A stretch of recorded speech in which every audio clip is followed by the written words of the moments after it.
I know Mr. Johnson is not happy about my request for an adjournment of the PCC, but I think it's important because I do think there is some additional discovery that we should see before he makes a decision whether or not to waive his exam. Yeah, at our last hearing, the court was very clear with Mr. Johnson about the fact that there was no contact with the BB victim related to this other case, and who's also involved in this case as well. And his phone privileges were revoked at the jail, and that he was having absolutely no contact with her whatsoever, including third parties. Since that time, we do have a report and transcripts from some calls apparently made with other people's pens, that he has contacted third parties. Well, he's attempted to call her 6 times, and also used third parties to make requests that they get in contact with that same victim. So tell her that he loves her.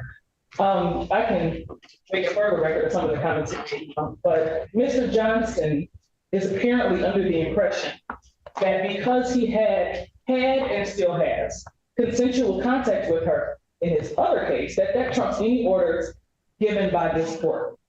I would ask that the court make it very clear, since in one of those calls he stated that the county, quote, fucked up his orders.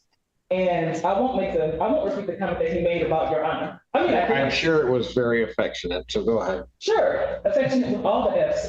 So he, Mr. Johnson is under the impression that, again, there are erroneous orders made. I would like the court to be very clear with him that no matter what order he has in any other case, a revocation of phone privileges, as well as no contact with this victim, including third parties, regardless of this location, Mr. Johnson has been anything but subtle since he's been having this case pending. I just received the transcript of these calls not too long ago this morning. I'm going to have a very detailed and thorough meeting with Mr. Johnson later today. So I will make it very clear with Mr. Johnson in our meeting later today. And I would request the actual call from the state. Mr. Johnson, you understood what I ordered? Not asking whether you like it or not. You understood what I ordered?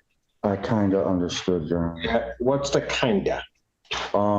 I've never been in like court like this before, so I'm new to this, like being in trouble and stuff like that.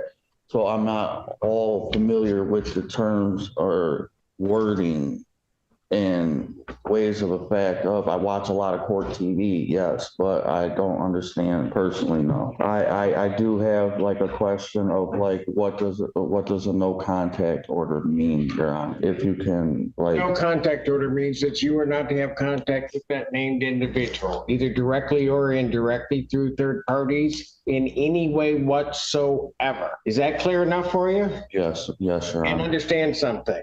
I don't believe in coincidence. So if there's contact, I'm going to believe that you purposely did it, either yourself or through some third party. Because even after I ordered it the last time, and I don't think you don't know as much as you're trying to pretend before me that you don't know, because of some of the stuff that you were saying going out of the courtroom. Also, if true, your behavior indicates that you are sophisticated enough to get somebody else's pen to try to make communication in an indirect fashion. So you understood exactly what I said. You just didn't like it. So hopefully now you do understand. Do you? Yes, sir. Do you have any other questions regarding what I mean by no contact? Oh, Your Honor. I don't want to hear any more that there is any type of use of somebody else's pen to do some direct or indirect contact with the victim, because you're not supposed to be making phone calls at all. You've lost that privilege. Anything else from either side? June 26, 2025, 9 a.m.